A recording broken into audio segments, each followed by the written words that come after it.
Have you ever wondered why a simple dietary choice can cause, well, so much drama? Veganism. It's not just about what's on your plate. For a lot of people, it feels like a battleground. Today, we're going to dig into the science behind why this topic is so incredibly polarizing.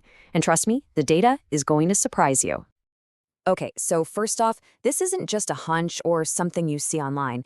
It's backed by some pretty wild data. A 2015 study looked at bias towards different social groups and found something that just makes you stop and think. The only group that people viewed more negatively than vegetarians and vegans were drug addicts. I mean, let that sink in. On average, people had more negative feelings towards vegans than towards immigrants, atheists, and gay men. Right? The data is pretty clear. So that begs the big question we're tackling today. Why? What is it about simply choosing not to eat animal products that triggers such a powerful and often negative response from so many people? So let's be honest. When I say the word vegan, what's the first image that pops into your head? For a lot of folks, it's not just some quiet person enjoying a salad. No, it's a very specific, very vocal archetype, and that's the one that seems to dominate the entire conversation. You've probably heard this one, right? Meat is murder. It's practically the official slogan of the stereotype. It's so absolute, so uncompromising. It doesn't really leave any room for a nuanced chat. It just immediately frames everything as a moral attack. And yeah, this stereotype isn't built on nothing. It's tied to some really specific and very public behaviors. You know, things like protesting outside a butcher shop, or flooding a restaurant's Yelp page with bad reviews, or just jumping into every online debate with a super aggressive stance. Whether these actions are actually common or not, they create this really powerful and alienating us versus them picture. It's super easy to just point at that stereotype and go, see, that's the problem. But is it really? Or is there something much, much deeper going on?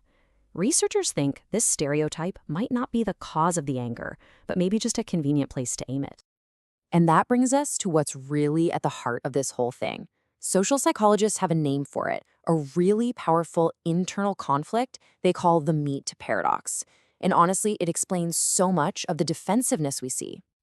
So what is the meat paradox? Well, it's that weird, uncomfortable tug of war in your head that happens when you genuinely care about animals, but you also eat them. Most people would say they don't want animals to suffer, yet they're part of a system that, causes that to happen. And this paradox, it creates this thing called cognitive dissonance. It's basically psychological static, that nagging, stressful feeling you get when your actions don't line up with your beliefs. You've totally felt this before, like when you're binge watching a show, but you know you really should be at the gym. Our brains hate that feeling and will do just about anything to make it stop. And here's where it gets interesting in social situations. For someone who eats meat, just having a vegan at the dinner table can feel like someone's holding up a mirror they didn't ask to look into. All of a sudden, eating meat isn't just the normal, default thing to do. It becomes a conscious choice, and it forces a person to confront these two clashing ideas. I'm a good person who loves animals, and my choice is to eat animals. And here's the thing about our brains. They will do almost anything to shut that dissonance down. Now, you could change your behavior, right? Stop eating meat. Or you could try to change your beliefs. But you know what's way, way easier? You attack the person who's making you feel that way in the first place. The vegan becomes the bad guy. But hold on, because this isn't just a one-way street. The judgment, it flows both ways, and it creates this crazy, self-feeding cycle. There's actually a term for this, anticipated moral reproach. It's a fancy way of saying you expect to be judged by someone even if they haven't said a single thing. And that feeling is so strong that you might just, launch a preemptive strike to protect yourself. You attack them first. This is where things get really, really wild. There was a study that didn't just ask meat eaters what they thought of vegans. Oh no. It asked them to imagine what it would be like to become a vegan, and the answers they got were incredibly revealing.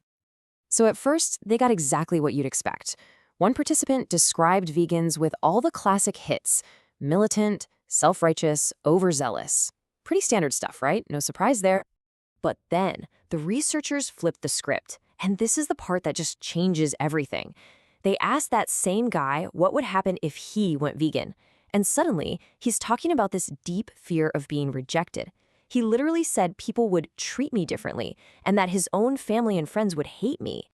So do you see what's happening here? This is the key takeaway. Non-vegans could perfectly understand the stigma that they themselves were helping to create. It's this vicious cycle. We judge vegans partly because we're afraid of being on the receiving end of that exact same judgment if we ever made the same choice. Okay, so this all leads us to the final piece of the puzzle, and honestly, it's the most surprising part of this whole story. The real source of all this friction might not be what we think it is at all. You think all this friction, all this anger, comes from a fundamental disagreement, right? Two groups with totally opposite worldviews just clashing with each other. But what if that's completely wrong? What if it's the exact opposite? What if the reason it's all so intense is because deep down, both sides actually agree on the most important thing, that it's wrong to needlessly harm animals? The fight isn't about different values. It's about the deep discomfort of living out that shared value in very different ways. You know, Emily Moran Barrick, who's done a lot of work on this, put it perfectly. She said, the magnitude of passion is fueled more by what we have in common than by our differences. Wow. The anger is really just a sign of our own empathy fighting against our habits and our culture. And that really leaves us with one last big question.